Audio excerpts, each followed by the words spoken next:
Hello learners, welcome to this video lesson. Today we are going to discuss another topic, education and philosophy interrelationships. As you know that presently we are discussing different topics that is included in your course. Course title is BESC 131 and this is the course code, and course title is Education, Concept, Nature and Perspectives. Before starting our discussion, let me to introduce myself. I Dr. Niradhar, Associate Professor, School of Education, Indira Gandhi National Open University, welcome you all to this video lesson. As you know that presently we are in the 5th module of your course. The title of the module is Education and Philosophy, and in this module two important lessons are there. One is different branches of philosophy that already we have discussed in our last session, and another important lesson from this module, that is education and philosophy, its interrelationships. Now we are going to discuss on this topic. Before starting our discussion, let me to focus upon some of the learning outcomes, and I am very much hopeful that after going through this video lesson and the part content which is there in your module, in the 5th module, you will be able to establish interrelationships between philosophy and education, how philosophy is related with education and how education is related with philosophy. Further, you will be able to discuss interrelationships between philosophy and education on the following aspects, just like philosophy and aims of education, then philosophy and curriculum, philosophy and methods of teaching, then relationships between teachers and learners. So, here how philosophy contributes for setting the aims of education, then how philosophy contributes for designing the curriculum, and further how philosophy contributes for selecting a suitable methods special in the teaching learning process, and how in the teaching learning process how the teachers and students are interrelated with each other. Okay. In different schools of thought, in different schools of philosophy, you will find that the teachers and students relationships are different. So, that is why these are the certain learning outcomes, and I am hopeful that definitely you will achieve these learning outcomes after watching this video, after going through the questions, practice questions that are given in the video lesson, and also after going through the content, the e-content which is given in your module. Now, let us go forward. First, let us try to understand the interrelationship between philosophy and education. We can say that there is supplementary and integral relationship between philosophy and education. Philosophy is the theoretical part of developing knowledge, and education is the practical and action part to implement that knowledge among the students. Try to understand. Here I am saying two important things. First of all, philosophy is the theoretical part, and at the same time education is the action part, or education is the practice part, or education is the practical aspect of the theories which is given by philosophy. So, the principles, the theories, the laws, the concepts which is given by philosophy that are being practiced, that are being functioned in education. When we develop a curriculum as per the aim of education, as per the aim of our life, as per the aim of the entire society, and as per our constitutional you can say aims or the constitutional obligations. Okay? So, that is why philosophy provides us a way and education proceed in that way. So, that is why education is called as a practical discipline or a practical part of the philosophy. Further, philosophy determines the aim of human life, and education plays the role as a mean to achieve those aims. So, philosophy provides us, shows us the aim of our life, what we really want to do, okay, to understand ourselves and accordingly to contribute ourselves.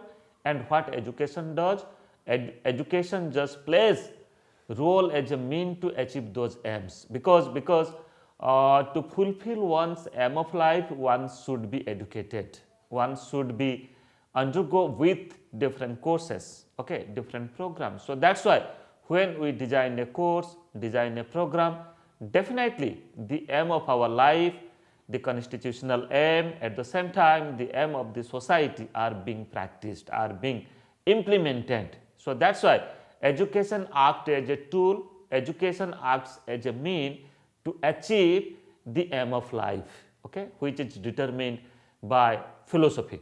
Further, philosophy is the thinking process of life and education is a functional part to materialize the thinking process. Friends, in our last session we are discussing that the very meaning of philosophy is to or we can say that it is the science of wisdom, or it is to impart wisdom. So that's why, friends, wisdom is possible when we involve ourselves in a thinking process, in deep thinking process, and for materializing our thinking process or whatever new things, new innovations, new ideas we are getting. So education provides us a way to practice those ideas. So that's why philosophy is a thinking process of life and education is a functional part to materialize the thinking process. And further we can say that philosophy determines the real destination towards which education aims at. What is our way forward, what is our way, in which path we proceed. So that's why philosophy determines the real destination, and to reach at that destination, education helps us. So we set the educational aim to reach at that destination. Further, philosophy determines the goal of life and also provides suitable and effective guidance and supervision for education to achieve those goals. Philosophy provides the principles and theories of learning, whereas education implements those principles and theories in the process of teaching and learning. Try to understand.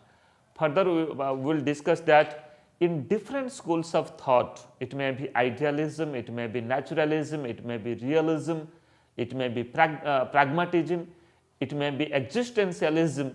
You will find that so far as the process of education is concerned, so far as aim of education is concerned, so far as teaching learning process, methods, techniques, teaching strategies and maxims are concerned, it is different so far as in different schools of thought.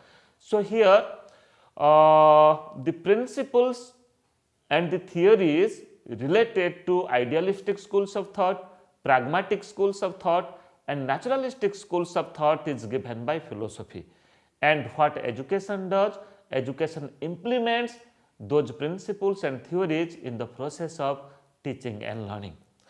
Further, true education is practicable only by a true philosophy, which is said by Spencer. Okay, a true philosopher can be a true educationist. So that's why a true philosopher can only practice his or her ideas relating to education, and they can bring changes in the system of education, in the practice of education. Further, philosophy determines various aspects of education, like we can say that teaching method as one of the aspects, principles of teaching is another aspect, curriculum, the type of curriculum, the nature of curriculum is also another aspect, and the role of teachers and students as well. So friends, these aspects of education is determined by philosophy, the philosophical ideas.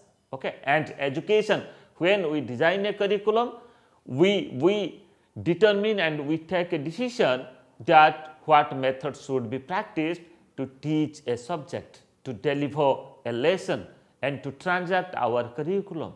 Further, philosophy and education are like the two sides of the same coin, present different views of the same thing. It may be philosophy or it may be education. Philosophy present it in one way, in a very theoretical way, and education present it, education conceptualize it and practice it in a very action oriented way, in a very functional way, in a very practice oriented way, and that is implied by the other.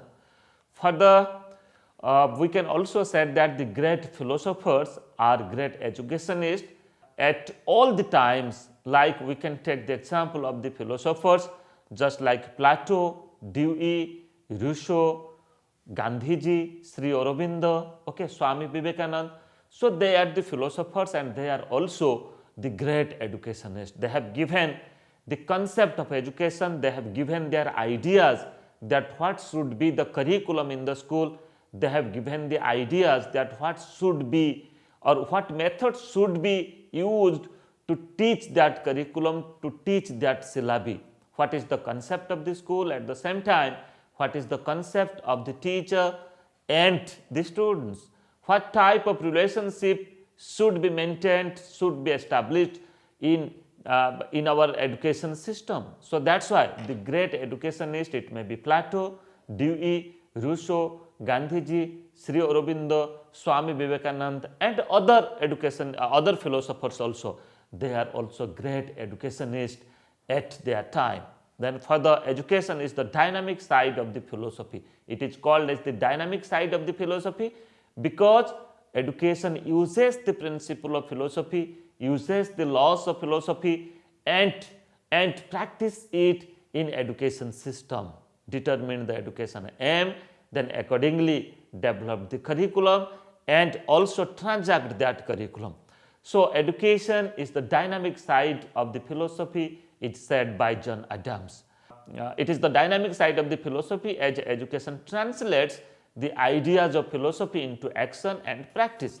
Philosophy determines the aims of life, whereas education is means to achieve the goal. So one is the aim of life and education is the means, is the tool to achieve the goal of life. Further, now let us focus upon the interrelationships of philosophy and education in various aspects. So here we will be discussing in 4 different aspects, just like philosophy and aims of education, how philosophy determines the aims of education, then interrelationships of philosophy and curriculum, that means how philosophy determines for developing curriculum, for designing curriculum, and further interrelationships between philosophy and methods of teaching. It means how philosophy determines for practicing suitable methods, appropriate methods to teach the students in different subjects, in different content areas and different topics, in different areas of knowledge. And further, interrelationship between teachers and students.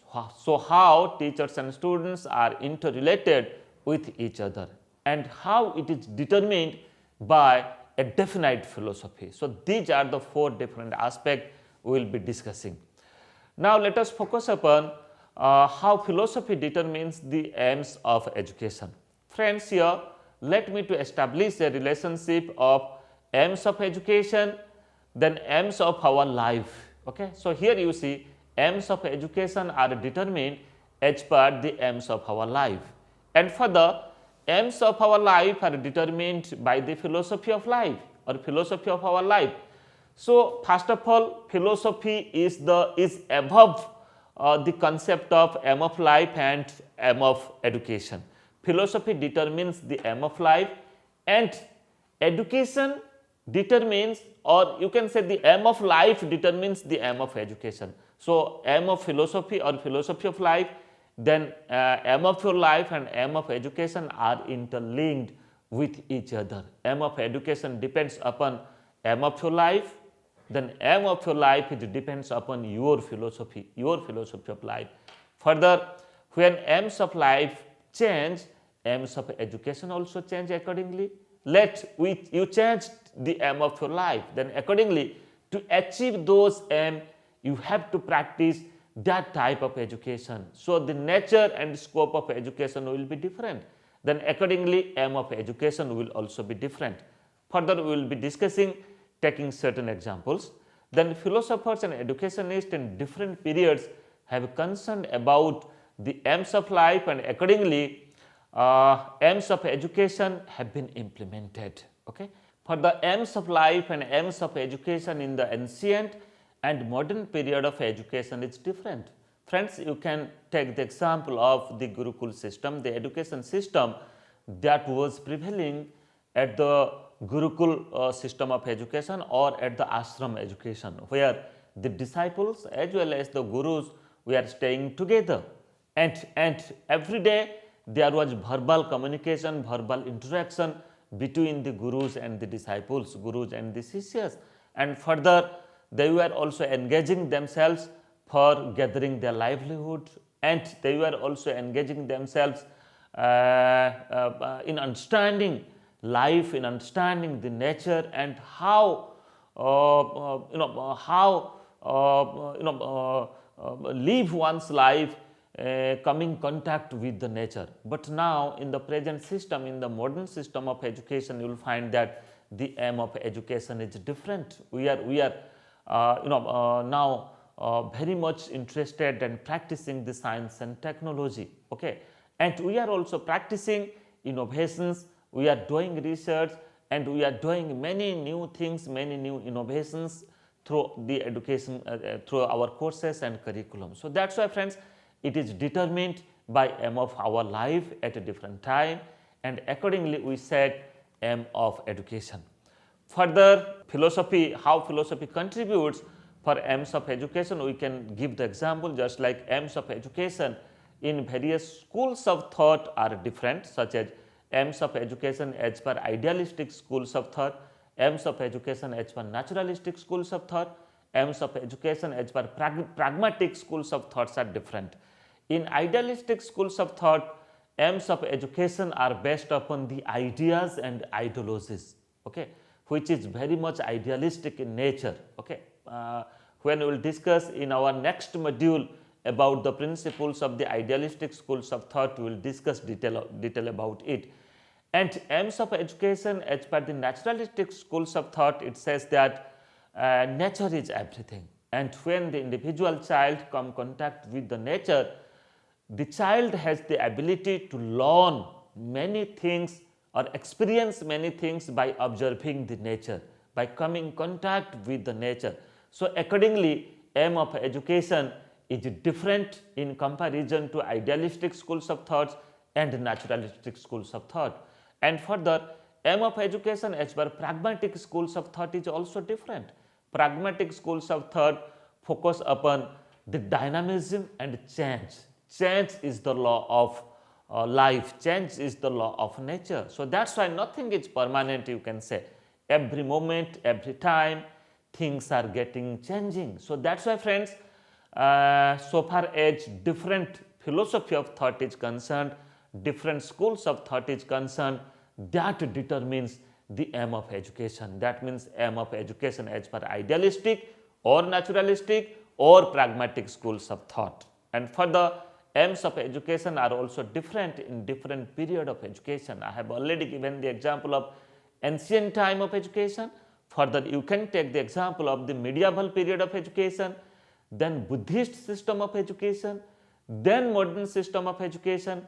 Modern system of education can also be made in two parts, just like education system or aim of education at the British time, then aim of education after independence in modern system of education. Okay. So that's why philosophy determines aims of education as per the schools of thought and as per the concepts as per the education system that was prevailing in different time, in different period.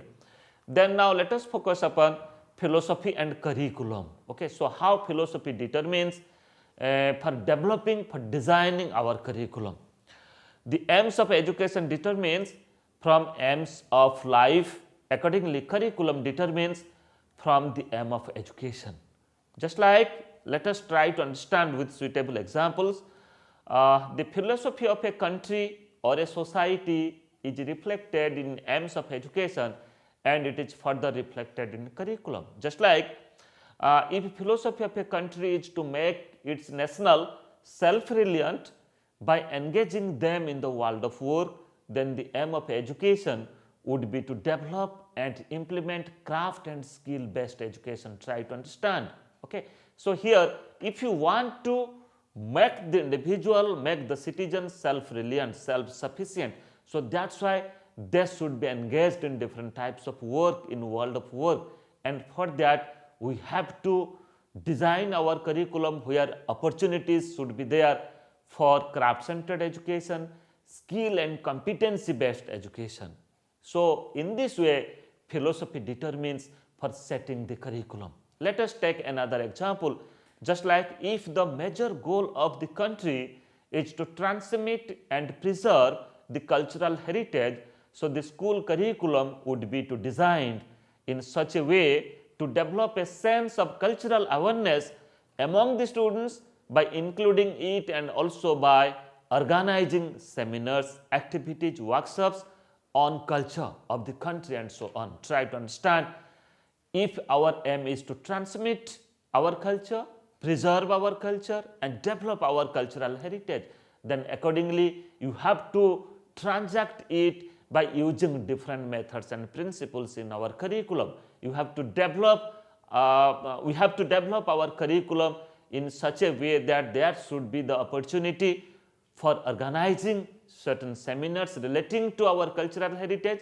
There should be opportunity to do certain activities as per our cultural heritage, and also we should involve ourselves in different types of debates, discussions and workshops, symposiums and other types of activities also.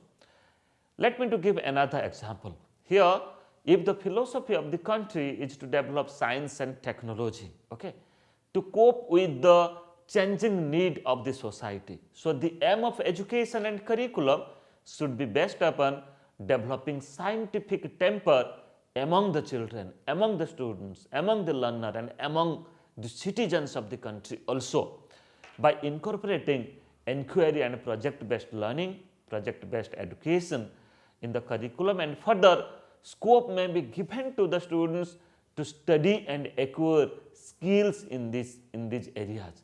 So, unless we incorporate or develop a principle of scientific temper, unless we incorporate inquiry based learning, problem based learning, project based learning, we cannot develop scientific temper, and if we do not develop the scientific temper, then we cannot achieve the aim of education, just like to develop science and technology. So, that is why such skills should be imparted in our curriculum, in our education system for developing scientific temper.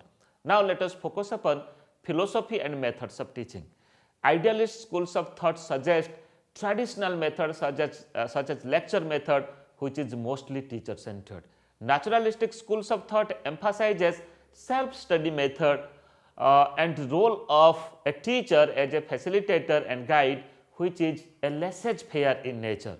Whereas pragmatic schools emphasizes activity, problem solving and project based method for teaching, which is based upon democratic freedom of the learner. So, three types of philosophy that are being reflected in our method, just like one is teacher centered, other is learner centered, which is mostly laissez-faire in nature, and other is also learner centered, which is democratic in nature. So, that is why in different schools of thought, the methods that they have suggested, so it is reflected from that methods also. The above discussion tries to clarify the philosophy has a deep relation with the methods of the teaching, and further we can say that how there is the relationship between teachers and students. Friends, we can establish teacher and students relationship so far as different you can say philosophy of thought is concerned, different schools of thought is concerned. Just like teacher-student relationship in an idealistic school, teacher-student relationships in a naturalistic school, teacher-student relationships in a pragmatic school, and further teacher-student relationships in different approaches and theories of learning. Try to understand. In an idealistic school, you will find that teacher and students are closely related, and Mostly you will find that teachers, whatever teacher says, whatever you can say knowledge teacher provides to the students or the disciples, they accept it wholeheartedly without asking a question, and they believe that as if it is the true. But so far as naturalistic schools of thought is concerned, the relationship between teacher and students is just like a friend, just like a philosopher.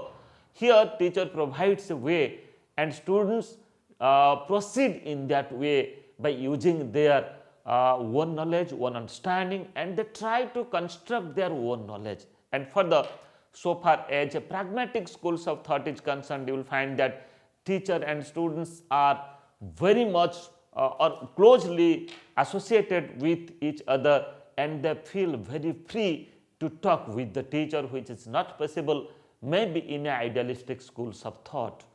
Further, in different theories of learning and different approaches of learning, if we will give the example of the behavioristic approach of learning or behavioristic theory of learning, then constructivist theory of learning, then cognitivist theory of learning, you will find that the relationships between teacher and student is different. So that is why relationship between teachers and students is determined by different schools of thought, by different philosophy of thought. Now let us recapitulate, and I am just focusing upon some of the questions for your practice. Just like after going through this lesson, I think you are able to answer these questions, just like how philosophy is related with education. Then further, how does philosophy determine aims of education? Then how does philosophy determine curriculum? Then how does philosophy determine methods of teaching? Then you will be able to discuss relationships between teachers and students in different schools of thought. It may be idealistic, naturalistic, or pragmatic schools of thought, and further critically analyze the relationships between philosophy and education with suitable illustrations, also in different touching upon different aspects, just like aims of education, curriculum, and methods of teaching. Friends, just to recapitulate, today we discussed that how education and philosophy are interrelated with each other, and how philosophy determines for practicing or for determining the aims of education, determining the curriculum, determining the methods of teaching, and establishing a relationships between teacher and students. We have completed the module 5th, and in our next session we will discuss the next module, that is module 6. Thank you.